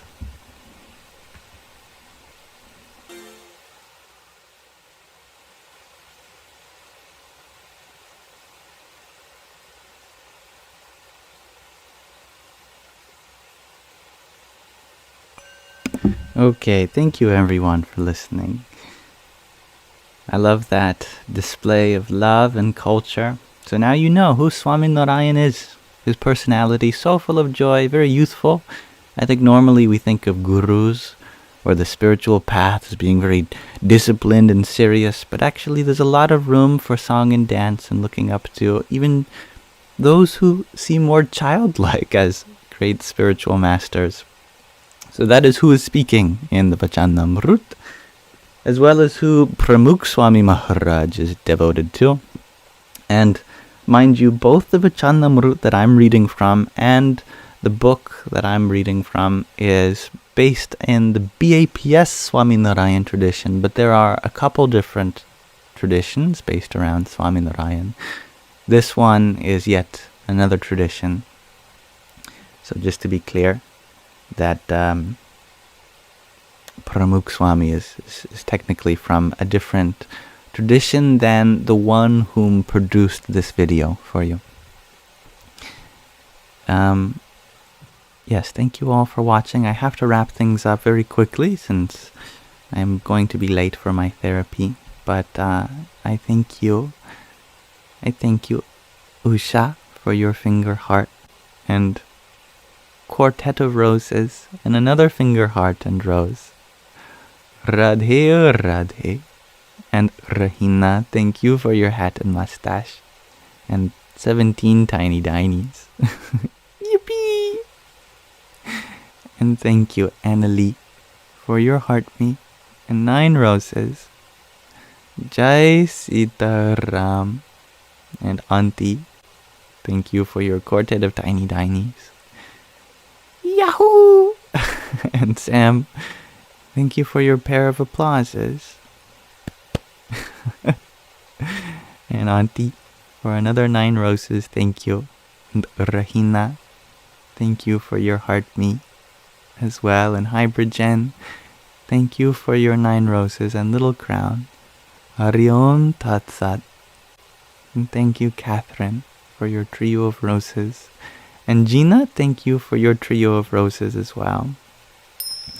Much love to all of you. Thank you all for participating. I'll be here tomorrow. The recording of this live will be uploaded to my Yamsox Lives YouTube channel, so check that out in the link tree in my bio if you want to. And the recordings of the reading sessions and meditations, like the ones we just did, will also be posted there in a dedicated playlist.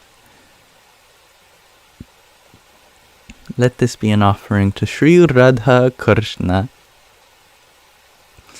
Radhe Krishna, Radhe Krishna, Krishna Krishna, Radhe Radhe, Radhe Shyam, Radhe Shyam, Shyam Shyam, Radhe Radhe. And thank you, Annalie, for your tiny. Here he is. Yippee! Okay. May you all have a wonderful rest of your present moment. Good night, goodbye, good afternoon, good morning, Rahina, Anna, Annalie, and Anna Marquez. And hello and goodbye, Becky Sue. Happy to see you before we left. Kishori, you should be sleeping. But peace to you, Greg RG. Okay. Bye, everyone. Radhe Radhe.